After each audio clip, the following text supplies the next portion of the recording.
কৃশলাঞ্ছিত নীল সরোজ দৃশাং ভজ কৃষ্ণ নিধিং ব্রজরাজ সুতাং।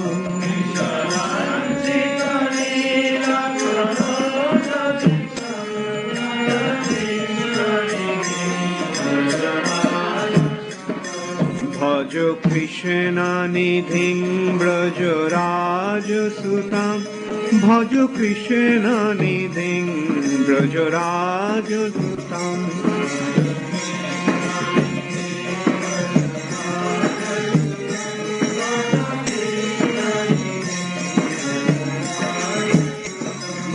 অলোকাবলি মণ্ডিত ভালো তটাং শ্রুতি দোলিত মাকর কুণ্ডলকং।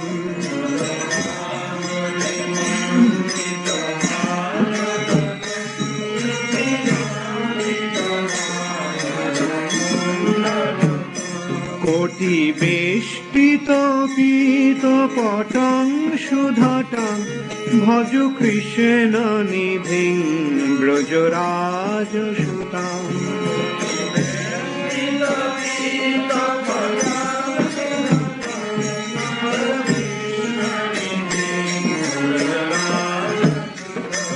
ভজ কৃষ্ণ নিধিং ব্রজরাজ সুতাং ভজ কৃষ্ণ নিধিং ব্রজরাজ সুতাং।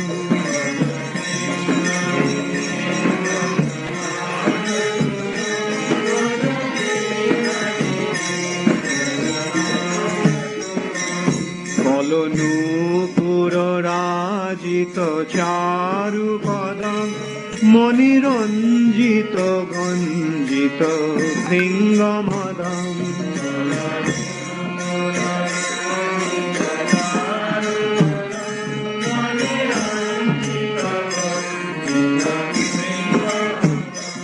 ভজ বজ্রধ্বশাঙ্কিত পাদযুগং ভজ কৃষ্ণ নিধিং ব্রজরাজ সুতাং।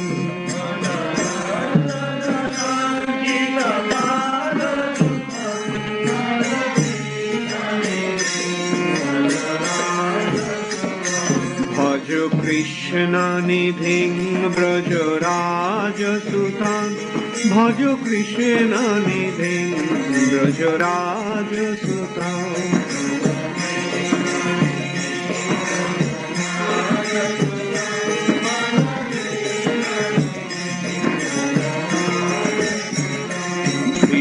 চন্দন চর্চিত চারুতন মণি কৌস্তভ গর্হিত ভানুতন।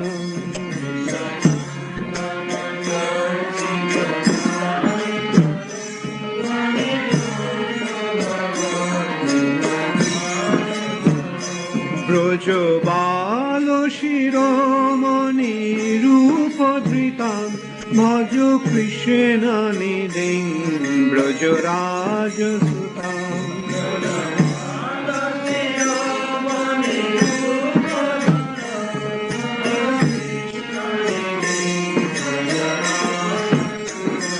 ভজ কৃষ্ণ নিধিং ব্রজরাজ সুতাং ভজ কৃষ্ণ নিধিং ব্রজরাজ সুতাং।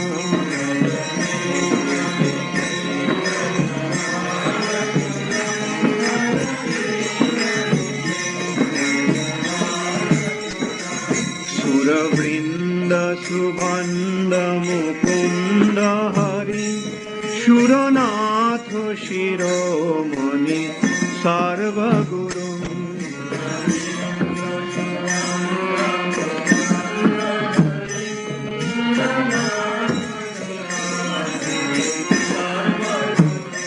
গিরিধারী মুরারি পুরারি পরা ভজ Krishna নিধিং Brajaraj Sutang.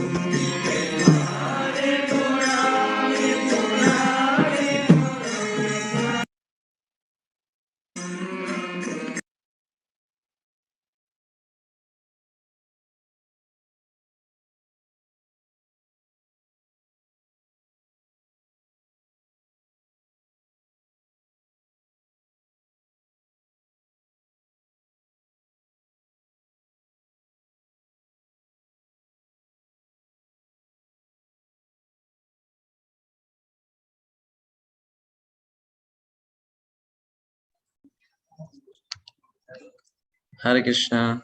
Hare Krishna, Prabhuji. Please accept my humble obeisances. All glories to Srila Guru Maharaj. All glories to Srila Prabhupada. Dandavat Hare Krishna. Pranam. So Prabhupada. today we are very fortunate to have association of His Grace Smith Krishna Prabhu from South Africa. So like every Sunday we are hearing from different Srila Guru Maharaj disciples, various pastime and glories of Srila Guru Maharaj. Okay. Am I audible, Prabhuji? Very audible. So today is a very special day, like this is a day before Janmashtami. We hope everybody would be busy, but all of you took out your time and assembled here for hearing glories of Srila Guru Maharaj. So I would just like to share some of some about His Grace Smith Krishna Prabhu. So Smith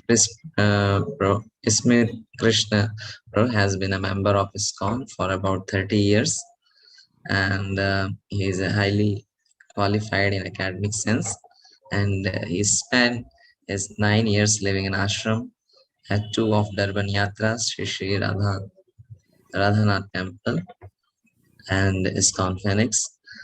And in ISKCON, he is a cultural program coordinator, is involved in youth outreach and interfaith liaison, overseeing community gathering, Namhattas, is a former registrar for Bhaktivedanta College of Education and Culture, in which he continues to be a voluntary lecturer and a developer and a presenter of scriptural classes and online courses at ISKCON Institute of Higher Education, and who has offered his wonderful services to Srila Guru Maharaj, mainly like organizing festivals and seminars, editor of Ocean of Mercy, and writing most of the articles for Guru Maharaj's website, for his service as a member of GPC Srila Prabhupada Position Committee.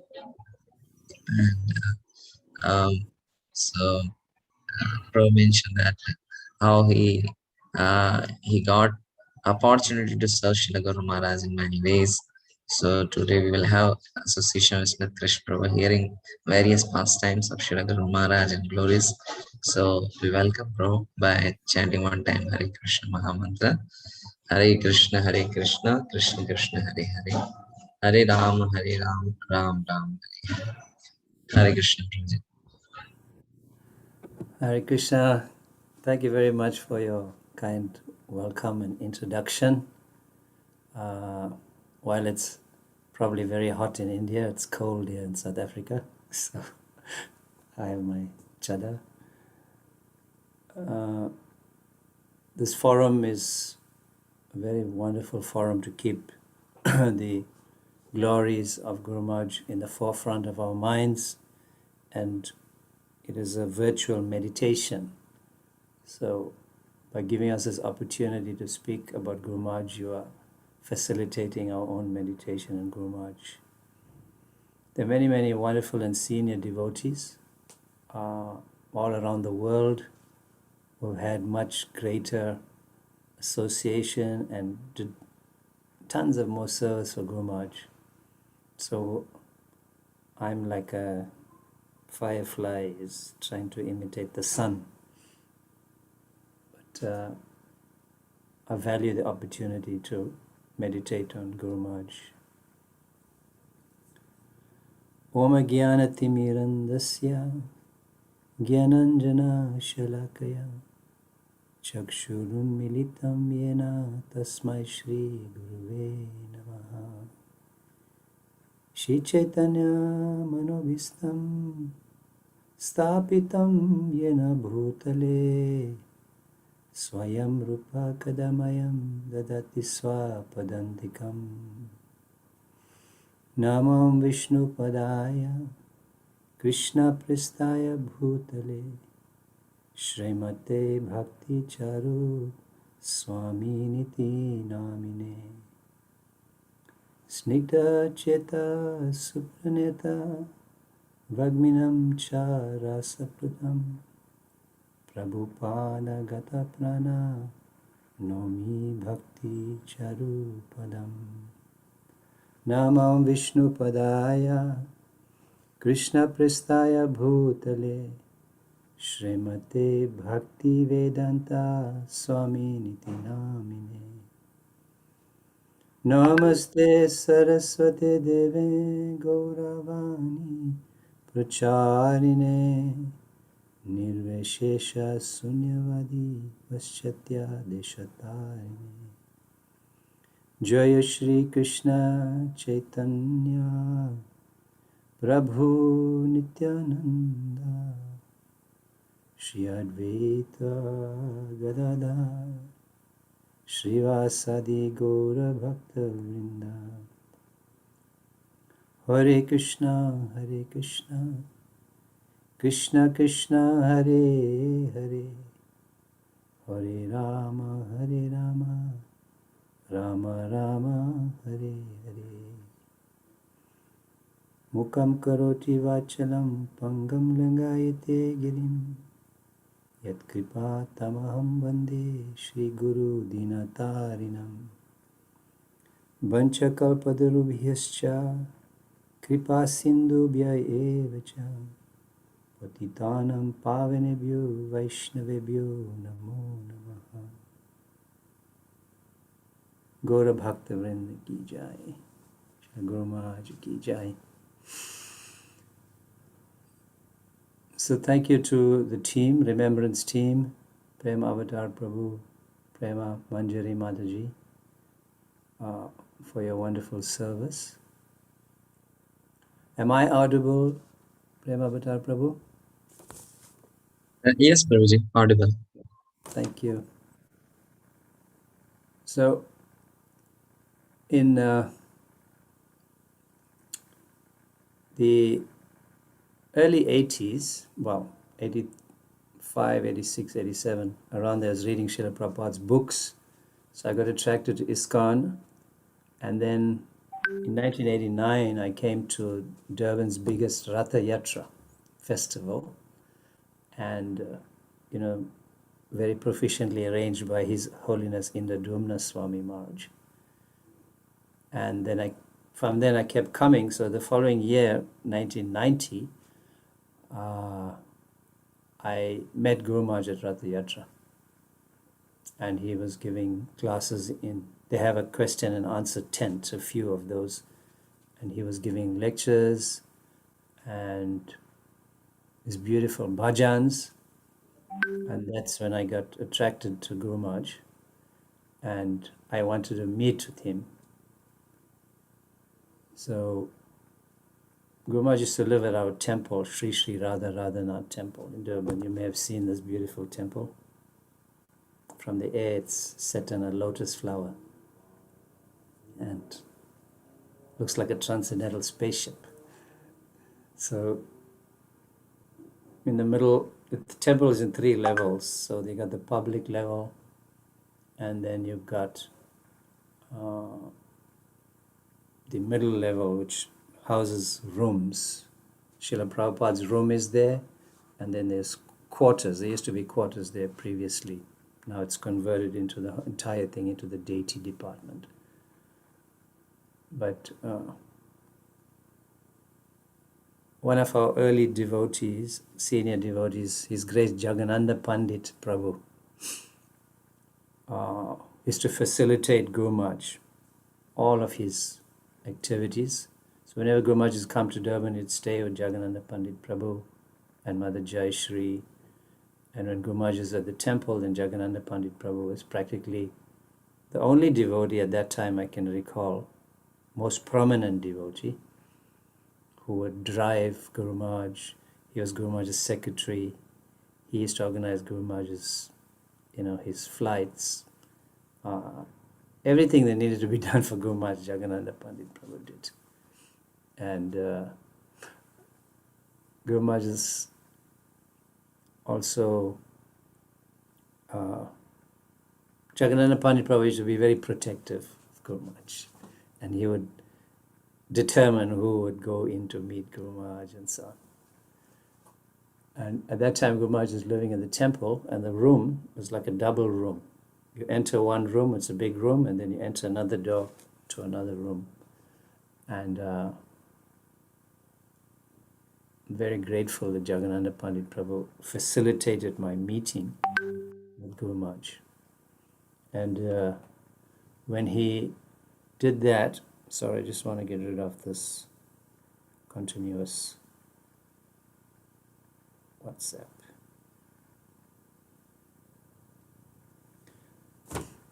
So I went and met Guru Maharaj, and I was, to tell you, I mean, I was very nervous because I knew the status of Guru Maharaj, and even in Guru Maharaj's presence, it's very powerful presence.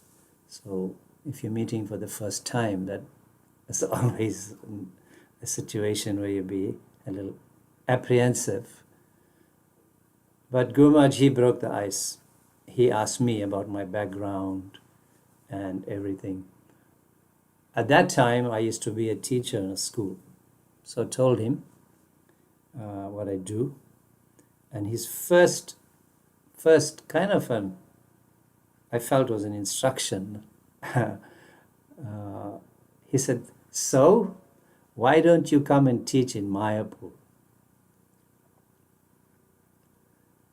And I was conflicted with that, because immediately now I thought, I'm going to leave and go to Mayapur. And at the same time, I knew the gravity of that statement coming from a pure devotee of Krishna. And I was considering it, and I had a little daughter then, so it was just like I didn't know what to do. And I went home and I was thinking about it. Here's an instruction coming from a pure devotee. What should I do? Should I follow it? Should I not? What? And I was conflicted and I was anxious. So I went. I went for other programs, and then I thought I'd write a letter to Guru Maharaj. And at the temple program, as he was leaving the temple, and I recall he was jumping into Jagannatha Pandit Prabhu's car, then I handed him the letter.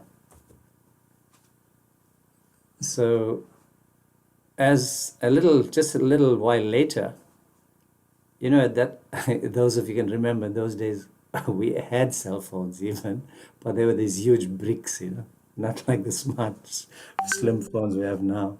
And so Guru Maharaj, I had one of those, and Guru Maharaj called, and he said that please do not worry and don't be in anxiety. He didn't know my background fully, and therefore he made a suggestion. It was only a suggestion. So you please, मेरे प्यारे देशवासियों, Haribol. Hare Krishna. Okay. So all right, I thought that was a question or something. Yeah, so then he said not to worry, and he reassured me that it was just a suggestion and I should just get involved in helping in the temple as much as I can. So that was like the first time I was in Guru Maharaj's presence and communicated with him. And that facilitated my communication. So I'd always write and meet with Guru Maharaj whenever he came, and so on. Now, in thinking of the Guru Maharaj's arrival in South Africa, you would have heard from other devotees that prior, in the early 80s and so on, South Africa itself was going through some instability in management. And devotees like His Holiness Bhakti Chaitanya Swami, and some of our senior God brothers like Sri Hari Prabhu, Tribanga Prabhu, and also Giriraj Swami, they actually reached out to Guru Maharaj to get involved in South Africa. So we are very indebted to those devotees who facilitated Guru Maharaj's presence in South Africa, by which we could get Guru Maharaj's mercy. initially Guru Maharaj was hesitant about coming to South Africa because, in his Indian passport, as Guru Maharaj always told us, he used to recall, was stamped valid for all countries except South Africa. And this was during the apartheid times in our country. So all over the world, especially India, they had economic and political sanctions against South Africa. So in that way, they were trying to force the government to change their apartheid policies. So Guru Maharaj was hesitant, but we had another great devotee in South Africa, Shamlal Prabhu, who was originally from Navadvip, and he settled in South Africa. He married Sri Murti Mataji here, and he had contacts in the Indian embassy, and he arranged the visas for Guru Maharaj, and Guru Maharaj came to South Africa.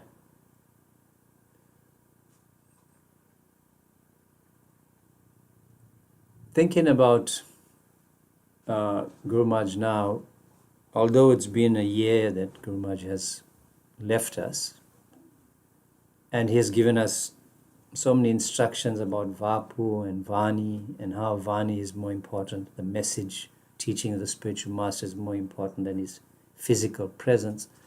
But still, it cannot be helped that we miss Guru Maharaj tremendously.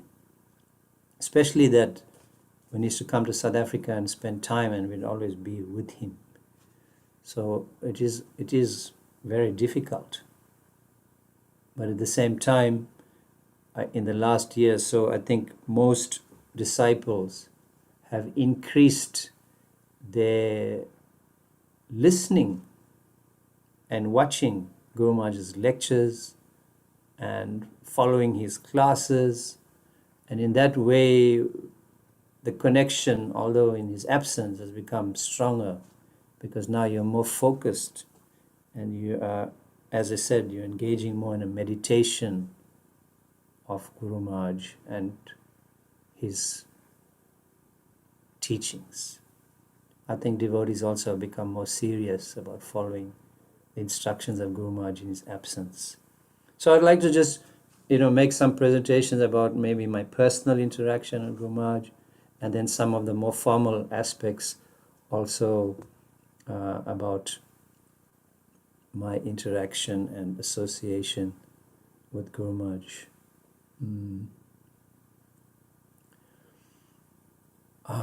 Just trying to look at some of my points. Yeah, so in 1994, after getting association of Guru Maharaj for a while, then I moved into the ashram. We had a project. It was a education project that was being initiated by one of our senior brahmacharis that time, who is now Bhakti Brihat Bhagavat Swami. At that time he was Brihat Mandanga Prabhu. And it was a school project. So he asked me to get involved in that project. And I did. So this is another, in South Africa, Durban, if we look at our map, Durban is towards the middle of what we call a province. Like in other countries, they have states. We have provinces. So we are on the eastern coast of South Africa, and our city is the main city, Durban. And just north of Durban is another suburb known as Phoenix.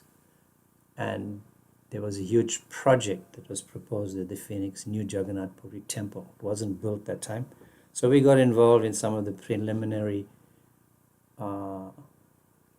arrangements for that project. So we began with preaching, we began with classes, and we began with seminars, and we started to build up a congregation that would then ensure that that project would be viable and would have the necessary pujaris and personnel to run that project. So we would invite different devotees to come through to this area to present classes. And one of my services was to coordinate the Namahatas. So naturally, I invited Guru Maharaj to come. So the devotees were very, very fired up. In North Coast, that yatra, the devotees are fired up. They love kirtan, they love classes, they love the devotees. And they extended their hospitality and love just to everybody. And when Guru Maharaj came to the Namahata, then there was a huge crowd outside to receive him.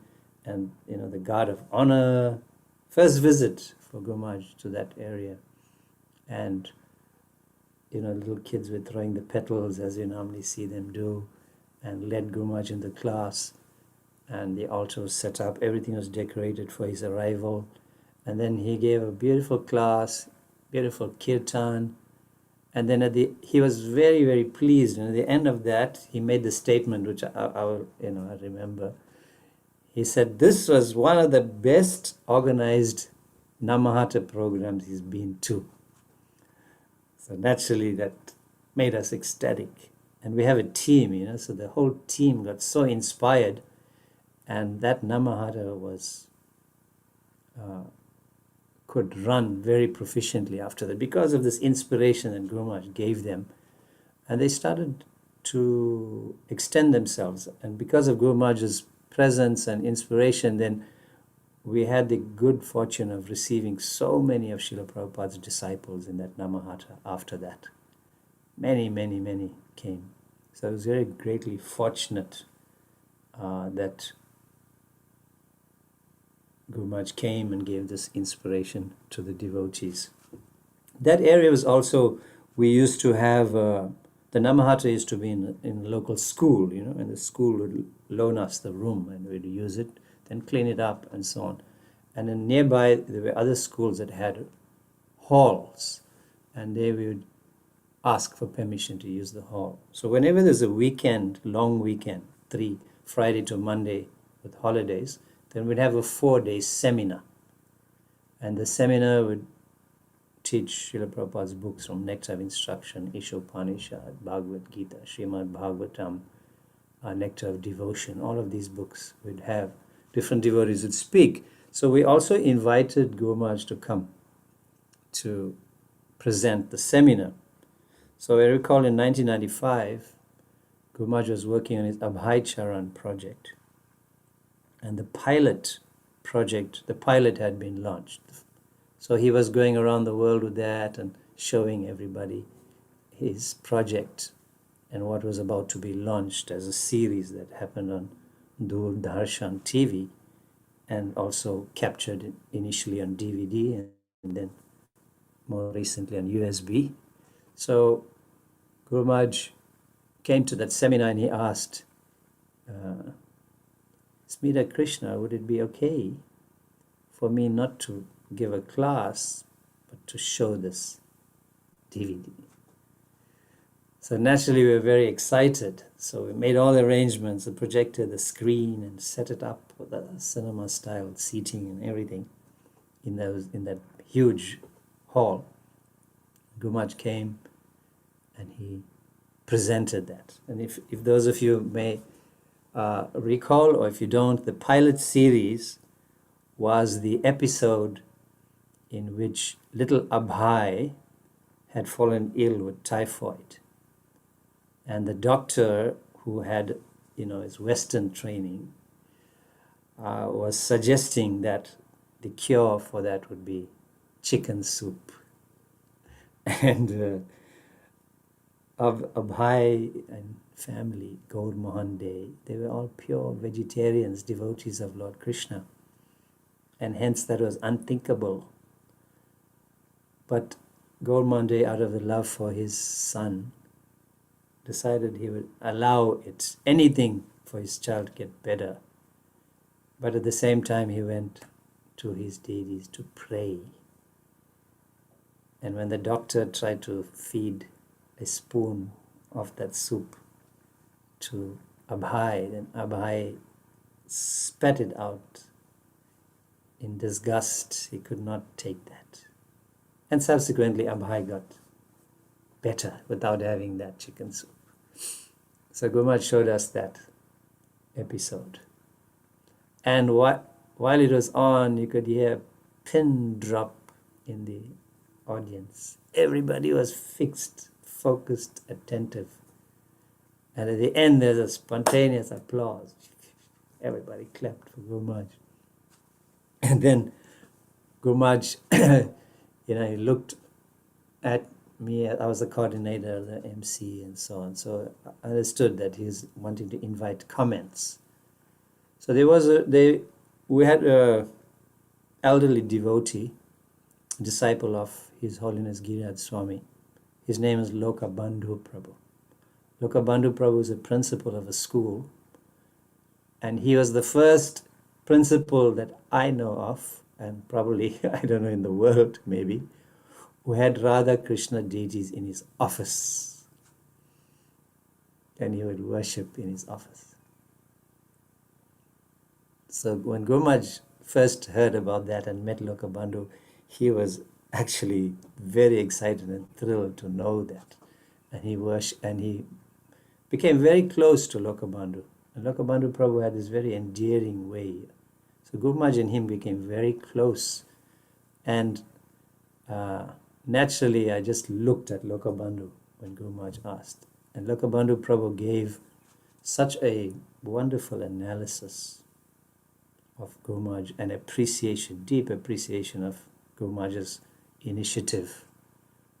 And Lokabandhu Prabhu, he was very eloquent. He was a critic. He was a writer. He was a dramatist, English master. So he just gave such a beautiful. And Gurmaj was just watching and listening and appreciating Lokabandhu's eloquence. And you could see Gurmaj was beaming with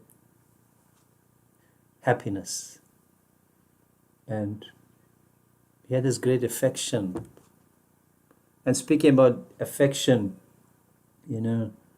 Gurmaj's affection extended to all devotees, not only the disciples. Particularly, we know South African disciples would go, South African devotees of all different spiritual masters. Sometimes they made a trip to Mayapur in a group. And they would go in a group, and as soon as Gurmaj would hear that the South African devotees have come to Mayapur, he would invite them either to his room, if the group wasn't too large, or he would make arrangement to meet them. And when he met them, he would inquire, how were they? How were their accommodations? He would ask them if they had enough prasadam, and are the transport sorted out, who's taking them around. He would make all the arrangements. And even to the extent that some devotees had, accommodations were not organized well, he would make the arrangement to shift them to better buildings, better rooms, and so on. So this affection is very, very heartwarming. And the devotees, disciples of other gurus, they kept such a special place for Gurmaj in their heart. So much so that when Gurmaj was leaving, they all were so terribly affected also. Because I have friends, in the congregation who are disciples of other spiritual. They were so affected, so affected. They would call to find out, and when Gurmaj left, they all cried with us. And disciples of other gurus would tell me, I'm dreaming of Bhakti Charu Swami Maharaj. And our well-wishers even, who may be friends of Lord Krishna, they were deeply affected by Guru Maharaj. He had such an effect on people. Perhaps, we as disciples may have taken it for granted, but you could see from their reaction that how deeply he had affected their hearts. And when they watched the Samadhi of Guru Maharaj on the internet, even the well-wishers, they told me that they made offerings to Guru Maharaj. They offered fruit and everything. So, indeed, Guru Maharaj's presence has made a great difference to thousands of people. That positive influence has facilitated their Krishna consciousness. So in 1996, talking about tours, 1996 we went with 120 devotees. Guru Maharaj arranged parikram for us. Jagannath Puri, Mayapur and Vrindavan. And we all went by. It looked like the plane was chartered. That's how many devotees were in the plane. You walk down the aisle everywhere with just devotees. But I didn't go on the flight with all of those devotees. I went 2 days later with another god brother of ours, Surya Narayan Prabhu, who's late now, very close to Guru Maharaj. And we had some administrative things to do for the tour. So we left 2 days later and we meant to pick up something for Guru Maharaj from Kolkata before getting to Mayapur. So there was a sound system we had to carry from South Africa for Guru Maharaj because he needed it on the tour. He needed it to speak. And, retrospectively, I looked, that sound system was very futuristic. It was a sound system you could strap to yourself. It had a wireless microphone. And for 1996, right? So I had a wireless microphone and you could get a 50-meter range on that and so on. So somehow or the other, I managed to get it into, it was quite heavy, but I managed to get it into hand luggage and I carried it like a baby throughout the plane and letting it go anyway.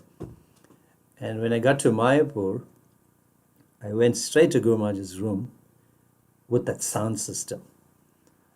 And I would have thought this is my first trip to Mayapur, and Guru Maharaj will give me a nice warm reception, welcome to Mayapur and all of that. And I realized that all that was just sentimental, because the first question Guru Maharaj asked me says, "Why are you late? I need the sound system." So I explained to Guru Maharaj that we came via Kolkata with Surya Narayan. So he was still a little bit stern with me, and he said, "Okay, you go to your room, have this thing charged, and you bring it every day, and take care of it." So that's what I did. Those are my instructions in the Holy Dham. Don't be late, which is a message that Guru Maharaj kept reiterating, and be attentive to your service. So I took that seriously, and hopefully we're doing it well nowadays. But so then 2 or 3 days later, so we lugged that heavy sound system all around, and there were different devotees that fortunately helped, because it was tremendous heat in India, and carrying around that sound system was difficult. So we shared the load. And so a few days later, then Guru Maharaj, we had 3 buses that would take us on tour. Guru Maharaj would go to the places before us, and he'd meet us there, and he would give us the tour and explain the pastime places, the tirthas and the parikrams and so on. So just like three days or so later, when we got on the bus, then I see Guru Maharaj kind of relaxed a bit, because those other few days he wasn't really speaking much to me. And then the 3rd day or so he called me. He said, "Okay, Smita, Krsna, you are in this bus, you take charge of this bus and make sure everybody is comfortable. And if anybody needs my help, you come and tell me, okay?" So he kind of softened up a bit, and then made you feel needed everybody has this desire to feel needed. So we felt needed. We felt, okay, we can do some service for Guru Maharaj now nicely. And these are some kind of the fond memories in there. So some other lessons we learned there on that trip, which still remains with me, is that when we were in Mayapur, and we used to have evening darshans, Guru Maharaj would call his godbrothers to speak to us about Srila Prabhupada. And so we'd have evening darshans, and then sometimes Guru Maharaj would just speak to us. So somebody asked Guru Maharaj about how is it that Kolkata, being such a bustling city, and at that time, and I don't know now, but at that time, very strong pollution in Kolkata. If you took the auto rickshaw, when you stopped at the traffic lights, you'd definitely get the fumes from everywhere, from all the petrol and so on. But bustling, noisy, polluted air and so on. So somebody asked Guru Maharaj, he said, how is it Mayapur is, like this, so blissful, so peaceful, so natural, and then you got Kolkata, and we got to come through Kolkata to actually come here, and it's like a contradiction. One side you got. So then Guru Maharaj said, yes, this is existing so that we will know the difference between what is the city life like and what is the dham like. And it'll then emphasize to us. And you see that. You see that when you go to Mayapur, then there's stark difference. It allows you to have the comparison. Then in that class also, then Guru Maharaj, Guru Maharaj is although Guru Maharaj gave the highest philosophy, he was also very, very practical and instructed devotees on practical issues of their devotional life, and very strong on Vaishnava etiquette. So he was speaking about cleanliness and the necessity of bathing at least twice a day. And then he explained how in the Western countries, although clinically they look clean, but then the personal habits of many people leave much to be desired. And he mentioned people, don't bath and so on. And then he looked at one of our god brothers who were from England, and he said, so, am I right? And the god brother of ours, then he confirmed. He said, yes, Guru Maharaj, Western culture is like this. And he gave his personal anecdotes of his own parents as to how they would not take bath in the morning, simply get up and just kind of just rough their faces with some water and then go off to work and come back. And then Guru Maharaj said, see, this is the difference. In India, everybody knows about taking a bath. And he said, even the poorest people will take a bath. And when you drive through Kolkata and you pass all the slums, then you'll see, Guru Maharaj is explaining, the mothers on the roadside using the hand pump and bathing the children.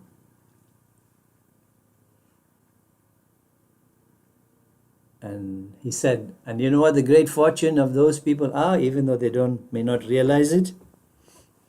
He said the Ganga water is flowing through the pumps, and they're having bath in Ganga water. So, fond memories. Thanks so much for this, because it's not just an opportunity for us to describe what encounters we had in Guru Maharaj, but it also helps us to meditate on our good fortune of all of these interactions. So I know, we've got like 45 minutes to speak. We started a little late, I saw. So maybe and then 15 minutes for questions. So there's a lot to be spoken. I was invited by Janak Raj Prabhu some time ago to speak on the Australian platform, and we went on for 2 hours. It was supposed to be 1 hour, but we went on for 2 hours. But I know we have time restraints here. So so on the same aspect of cleanliness, I used to live in the ashram, and when Gurumaj used to come stay, he would stay in Srila Prabhupada's room in that middle section. So there's a passageway from Srila Prabhupada's room past the room where the brahmacharis used to live, and then he'd walk through the deity kitchen, had stairs, and would go upstairs into the temple room.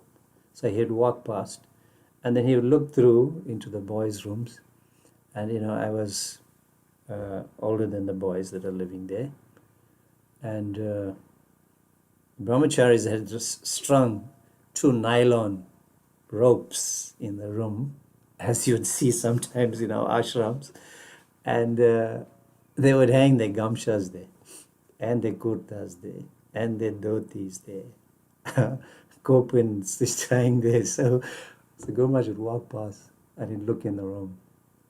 So after 2 or 3 occasions, he called me.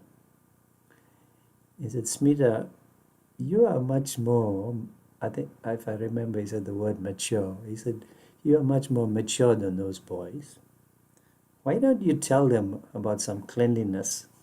And they shouldn't hang these things here, because every time I walk past, I get the musty smell of their washing. They should hang it outside." So he gave very practical instructions as well. Besides the highest philosophy, Gurumaj is very, very attentive to detail. To understand how attentive Gurumaj is to detail, I'll tell you another pastime of Gurumaj. When Gurumaj used to be in South Africa, sometimes other god brothers of his, their trips would coincide. We had different cities, they would come to different cities, but sometimes they would coincide at our temple at Sri Sri Radha Radhanath. And Gurumaj loved to be with his god brothers, particularly taking prasadam together.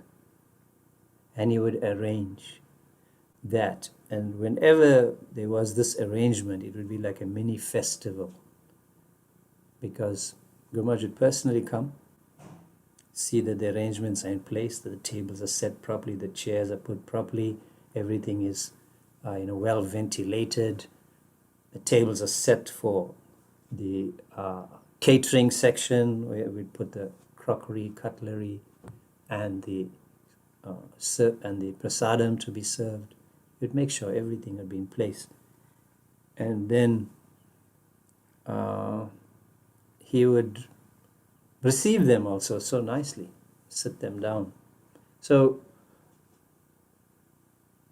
here's where we know Gurumaj introduced the Vaishnava etiquette course in ISKCON, by which we have all benefited.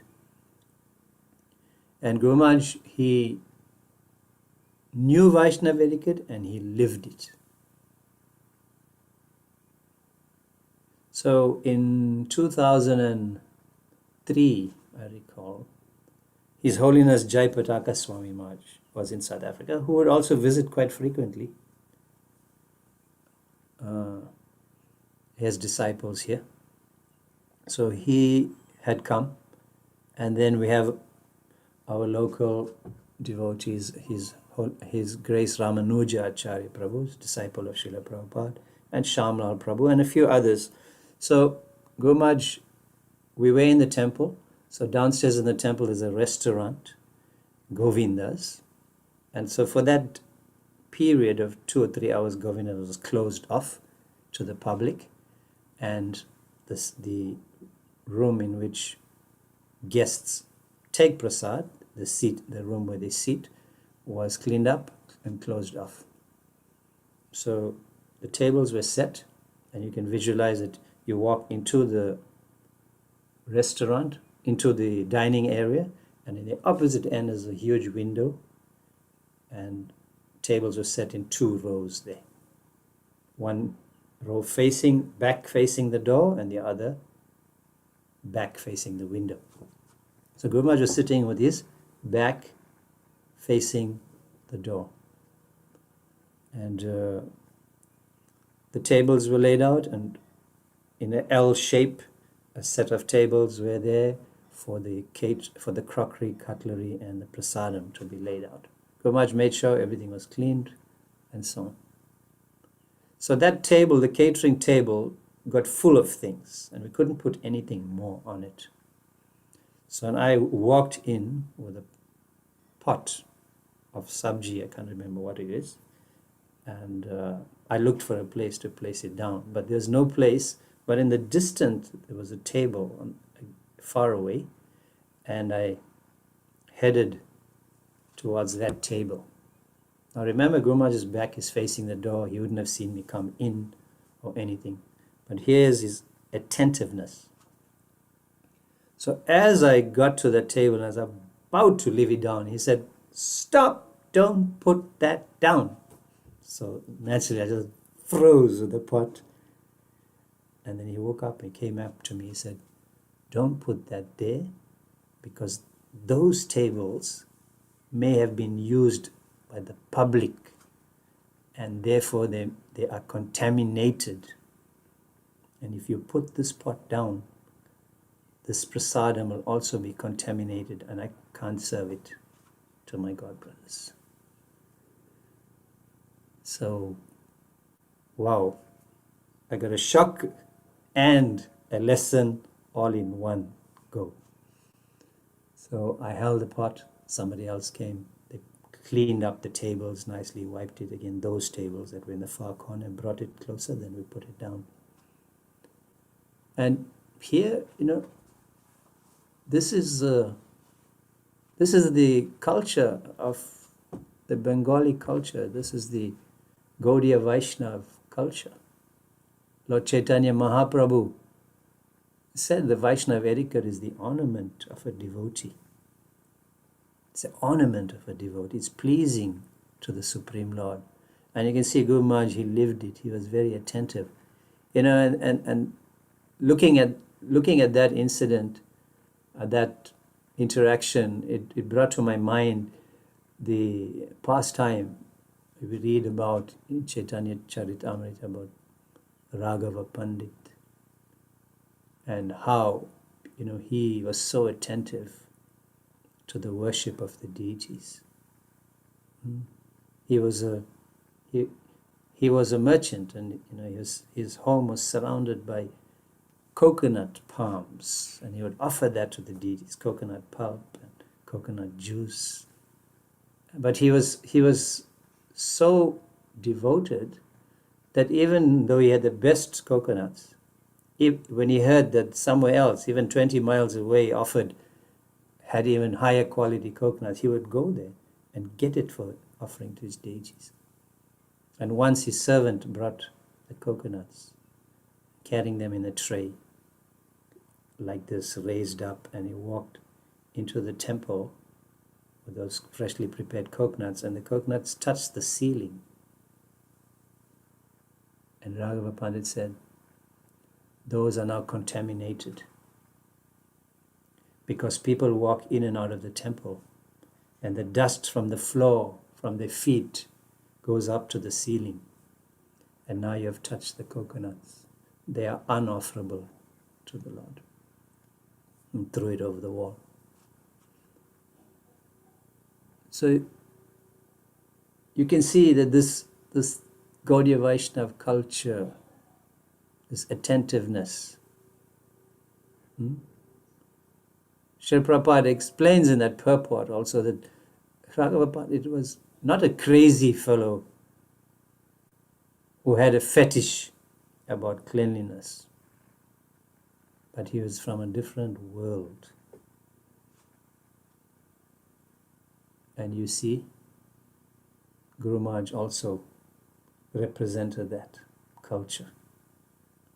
Why? Because it is natural for him to do so, because we take our cue from reading these pastimes, that Guru Maharaj is also from another world.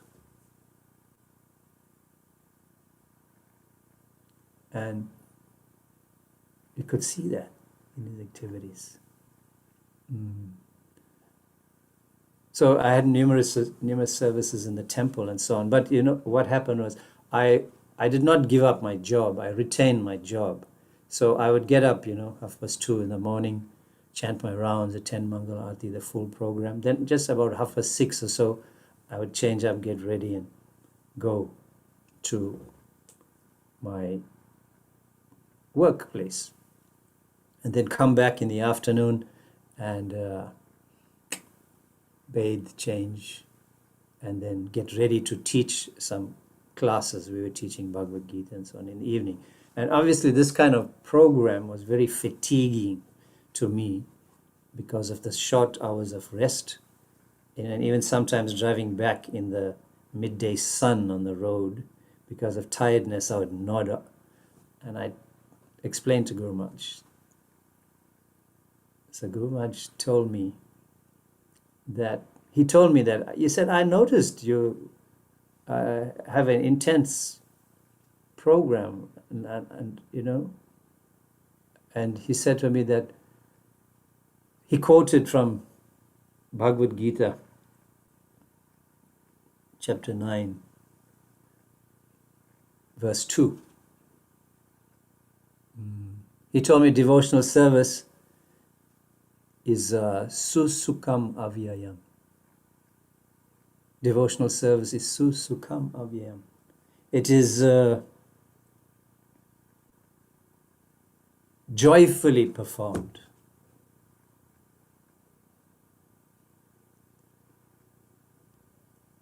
It's everlasting and joyfully performed. He said to me that if you are going to be engaging like this with what you're doing, and you're tired and all of that, then where is the susukam? Where is the sukam? You are going to be, after a while, you'll become so affected by this that you'll even stop doing the service.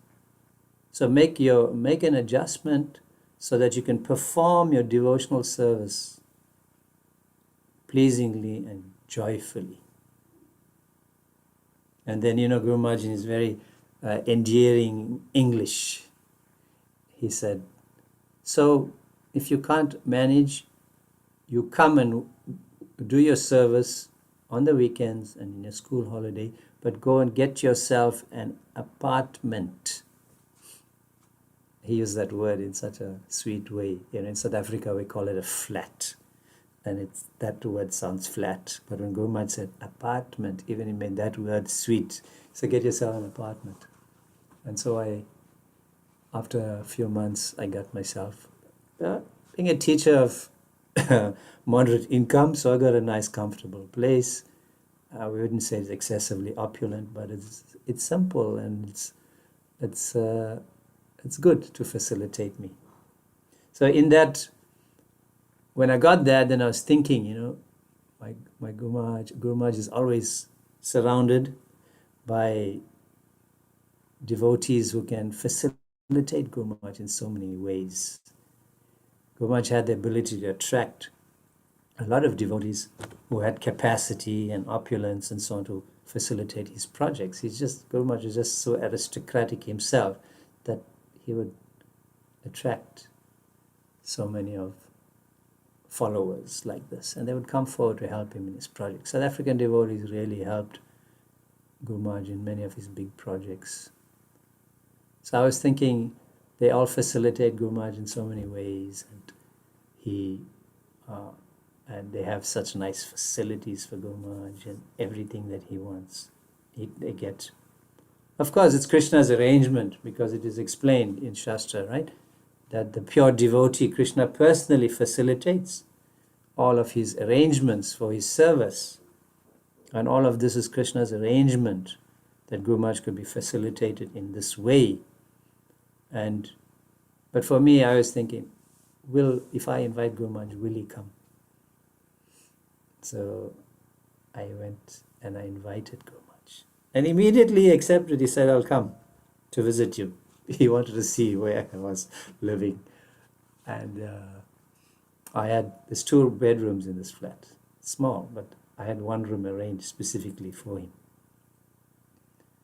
And he then came and visited, and I remember then I had some help, always family, God family, and others help. So I remember my God sisters. South Africa has so many wonderful cooks, too many to name. Like all over the rest of the world, there's so many wonderful cooks, Guru Maharaj's disciples. So I remember my God sisters came. There was Mrinalini Mataji, Hemangi Mataji, and one disciple of Bhakti Chaitanya Swami Maharaj, Mathura Mataji. They all came and they cooked up a storm for Guru Maharaj. He had prasadam and then he wanted to have a rest. So I took him to the room. Before that, he went out into the balcony, and the flat overlooks a nature reserve. And he appreciated the view and so on. Then he came, he wanted to take rest. So I took him to the room, I followed him, and then he laid down and I adjusted his pillow, and I had the opportunity of tucking Guru Maharaj in. I literally rolled him up in the duvet. And I was thinking, here's my spiritual master who's looking after me, who's protecting me. And I got the opportunity to look after him. Not that he needed me to look after him, but he gave me the opportunity because he understood my heart and what I was thinking. And he showed that, the external criteria, that doesn't factor in devotional service. I was ecstatic, no doubt, obviously, that this happened and Guru Maharaj would come to do that. So there are other instances like that, and when it was my good fortune that whenever Guru Maharaj would come to South Africa and stay with devotees, he stayed with Harinamananda Prabhu and Bhagwati Mataji in Johannesburg. He lived at initially and subsequently at Jagannatha Pandit Prabhu's home, Sunil Mahan Prabhu, Hemangi Mataji's home. He lived at Hemanga Chaitanya Prabhu, Aradhana Mataji's home. And they were all very, very eager, so capacitated to serve Guru Maharaj. Every little thing Guru Maharaj wanted to get sorted, they did for him. And there were wonderful programs in their homes. Every occasion Guru Maharaj came was a festival in one of these homes. And 100, 120 devotees at a time would come for meetings and darshan. And Guru Maharaj would make sure that the arrangements were done properly. He would be pleased to see the devotees, his hosts, make arrangements properly for everyone. And he would walk outside, sometimes tents would be put up and so on for prasadam. And he would walk outside amongst the devotees. He would sit with them at the table. He would meet, he would talk. He would give his association in that way. And the devotees would be ecstatic to have that darshan and association. They really, so I would, and then these devotees, they were involved in many projects with Guru Maharaj. So Guru Maharaj would have meetings with them at the table. They would sit, discuss many things. And I also, it's my own mind. I would not really get involved in those discussions because I just felt maybe it's not my place because they know what they're doing.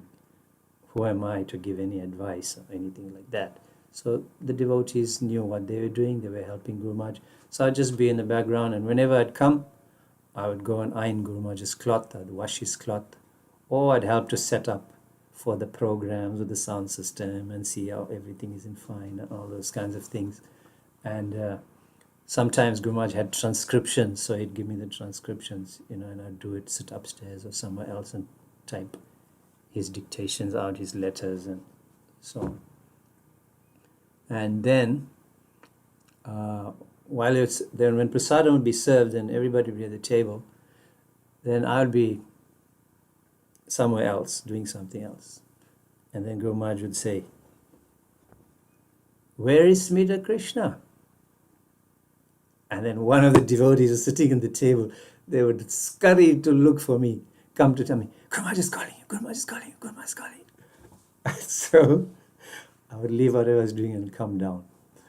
And Guru Maharaj says, in that lovely, so Smita Krishna, what are you doing? And then I would explain. Then he'd say, okay, leave that. Come take prasad. Sit. And then I'd softly next to Guru Maharaj tell him, Guru Maharaj, I'd prefer to serve you than sit down. You see, I'm awkward. I don't like to be served. I feel awkward when people are serving me. And Guru Maharaj then probably in affectionate but in a mock seriousness, he will say to me, when your spiritual master tells you to sit down and take prasad, you listen, you sit down. So Guru Maharaj knew the heart of his disciples, and therefore it reciprocated with everybody accordingly. Yeah. So later on, just two things and I'll finish off. Just to summarize it. It could go on and on, but in 2000, Guru Maharaj emphasized Srila Prabhupada's position as the founder Acharya and the preeminent Shiksha Guru of ISKCON. And he emphasized those 2 points. And he said, for those who are accepting to be members of ISKCON, they will accept Srila Prabhupada as the founder Acharya, the preeminent Shiksha Guru, and the GBC as the ultimate managerial and spiritual authority. He always emphasized that. And he always said, everybody, never leave ISKCON. So Guru Maharaj's position on Srila Prabhupada. So, given that ISKCON was developing in a particular way and perhaps emphasis was being given to particular gurus, there was a need to make Srila Prabhupada's position clear. So the GBC established a body called, a ministry called Srila Prabhupada's Position Committee.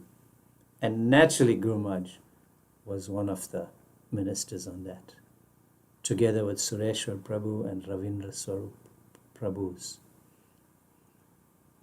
And they produced that booklet on Srila Prabhupada's position.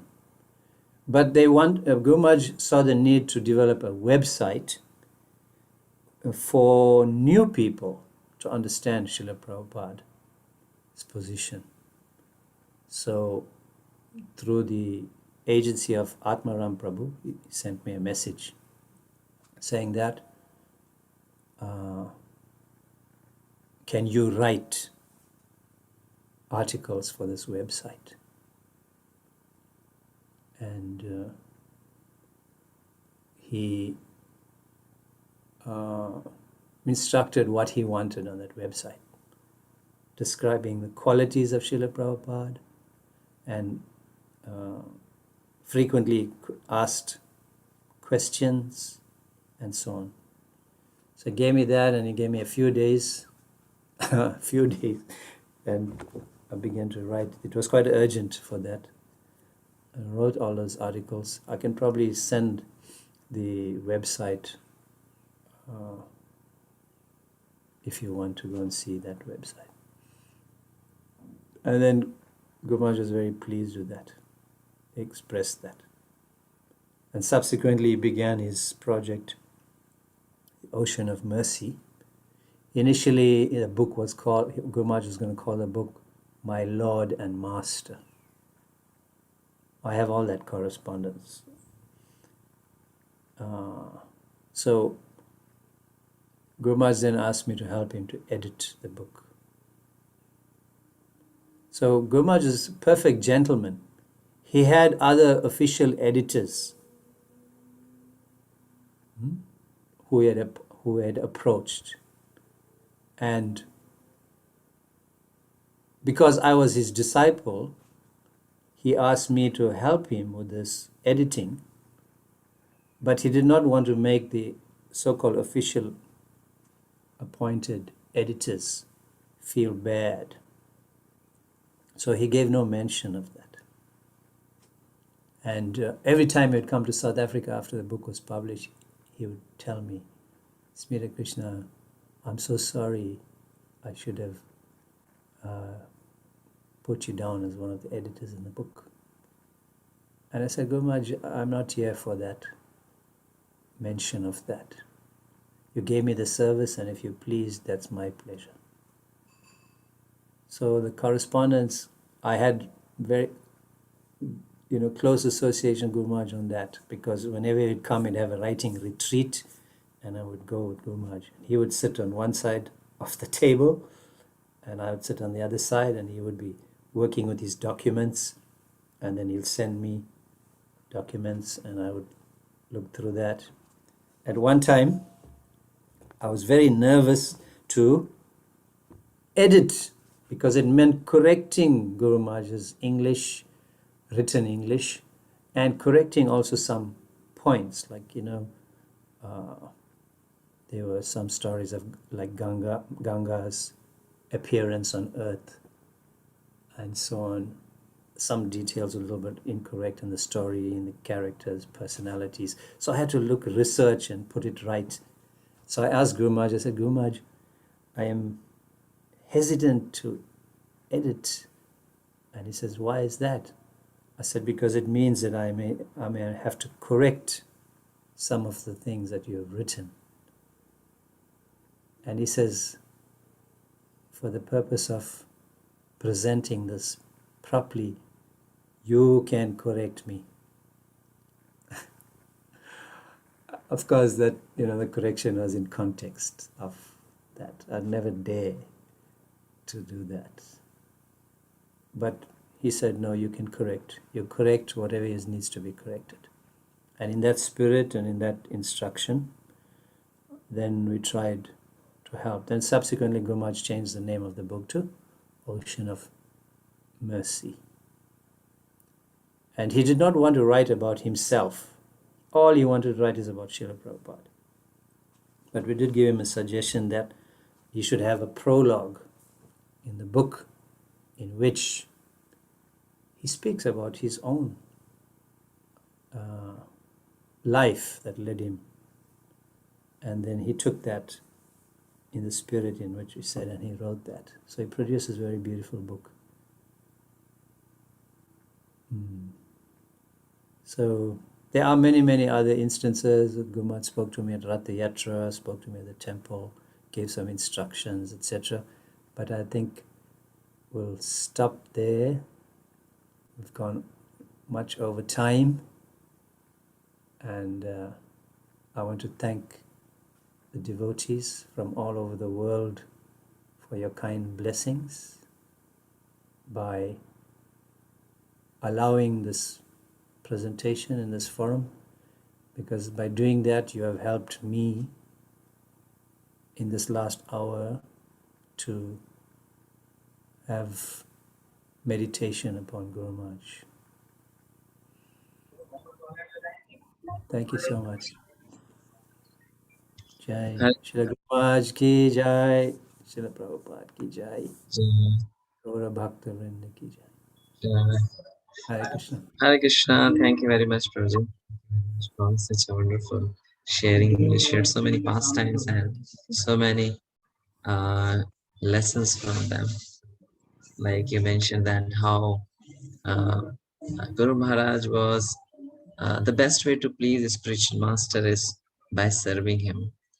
Like when you met with this sound box with Guru Maharaj, and the first question he asked that, how are you? Yeah. The Guru Maharaj is more concerned with Krishna, the spiritual master Srila Prabhupada. Thank you very much for that concern. And either you shared about how the spiritual master is concerned about the details that should be done very properly. So here also, like last year when Guru Maharaj was at Ujjain, and we have this Food for Life project for this COVID patients. So that time Guru Maharaj went to kitchen and we made this halwa, suji halwa for distribution. So Guru Maharaj suggested, and then what would be the size of that pieces, that Guru Maharaj asked for a measuring tape, measuring scale, something, and exactly that size it should be. So,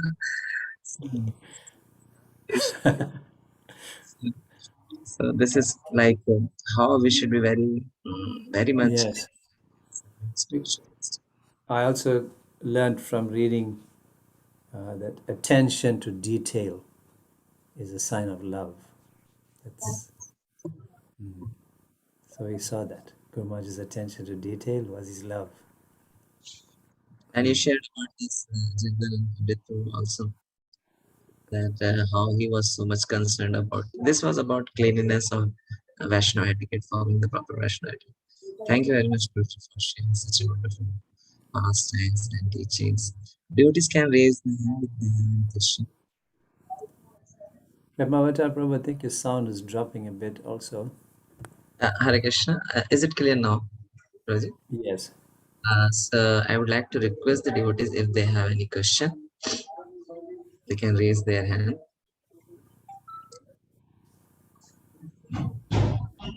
I have one question, Prabhuji. This how we can develop such a deep meditation on the spiritual master Guru Maharaj, so that we can always feel his presence in what we are doing.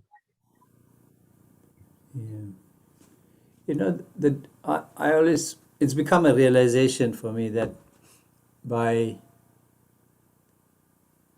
this missing of Guru Maharaj is actually not a material thing. It's a spiritual emotion. And, you know, in our, we may not, I may not be as, well, certainly I think I'm not elevated to that extent, but our culture, ISKCON and Gaudiya Vaishnava culture, is about developing our love in separation. That is the process.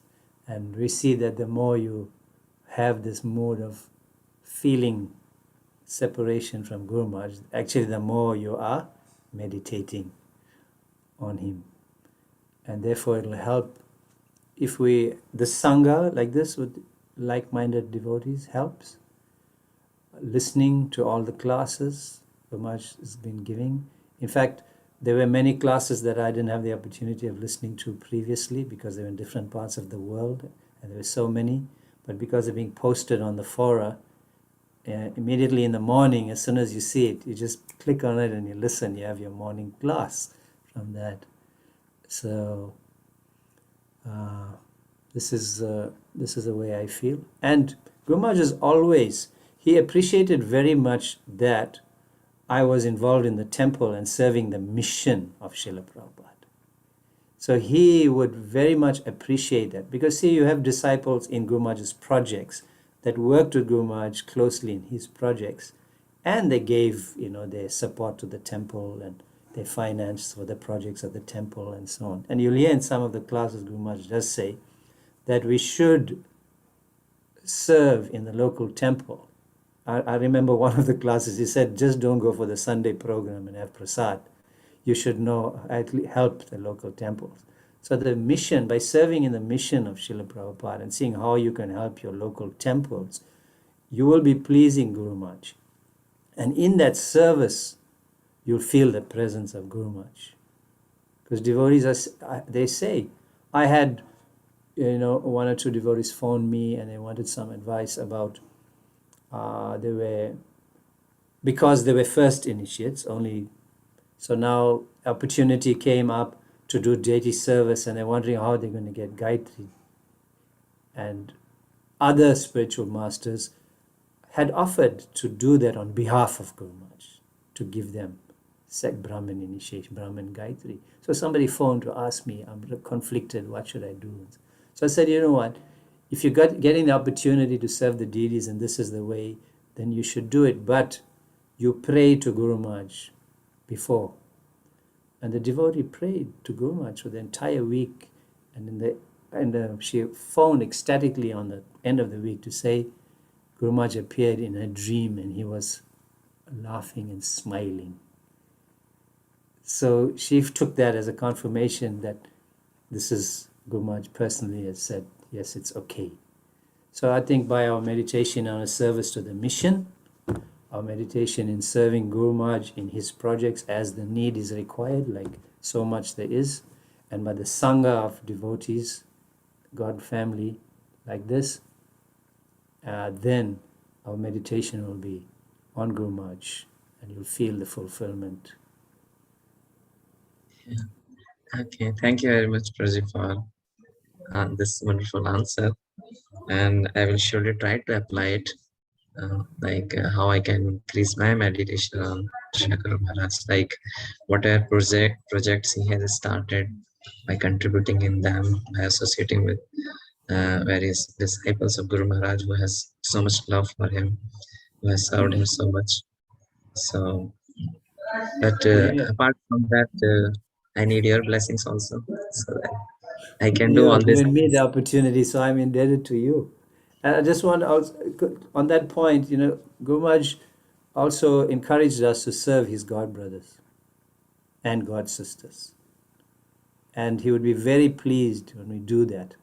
In South Africa, we had the great fortune of many of his God brothers coming here. Indradumna Swami, Govinda Maharaj, Lokanath Maharaj, Jai Pataka Swami, so many came. And whenever they would come, they would also be hosted at Sunil Mohan Prabhu's house. And Guru Maharaj is very happy that they were doing that service. And by their mercy of the hosts, I would get a chance to go and serve there. And sometimes when Guru Maharaj was in South Africa, he would have a program, but I would have committed to like serving Govinda Maharaj or someone. And I would have to go late for the program and tell Guru Maharaj, I'm so sorry, but I was serving Govinda Maharaj.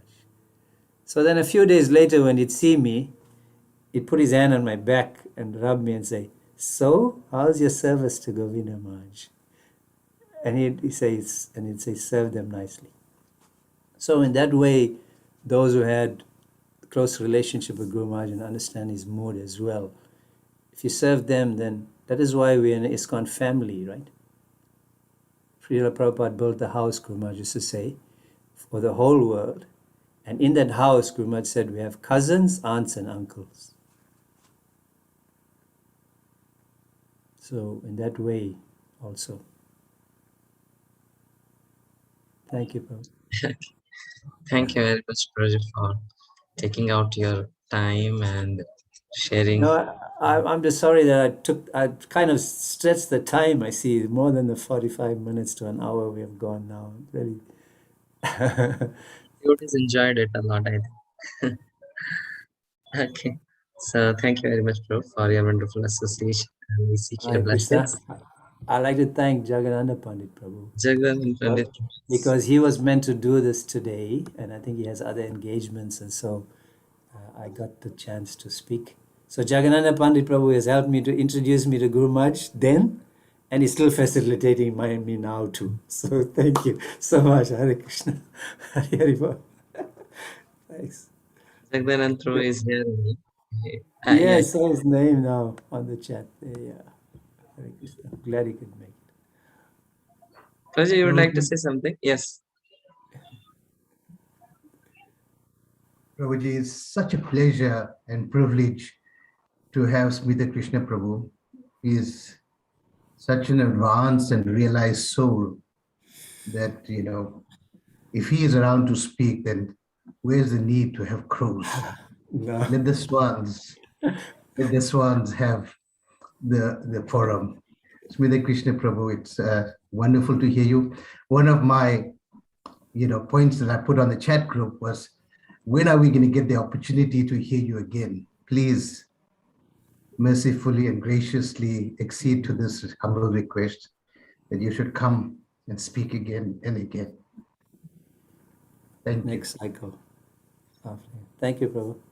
Hare Krishna. Hare Krishna. Thank you, Prabhu, for the wonderful association. And we will look forward to hear from all of you in upcoming sessions, and very happy Krishna Janmashtami for tomorrow. We are celebrating here at Ujjain. So thank you very much for joining. As Holiness Bhakti Charu Swami Guru Maharaj ki jai. Jai. Ki jai. Gaur Premanande. Remembrance.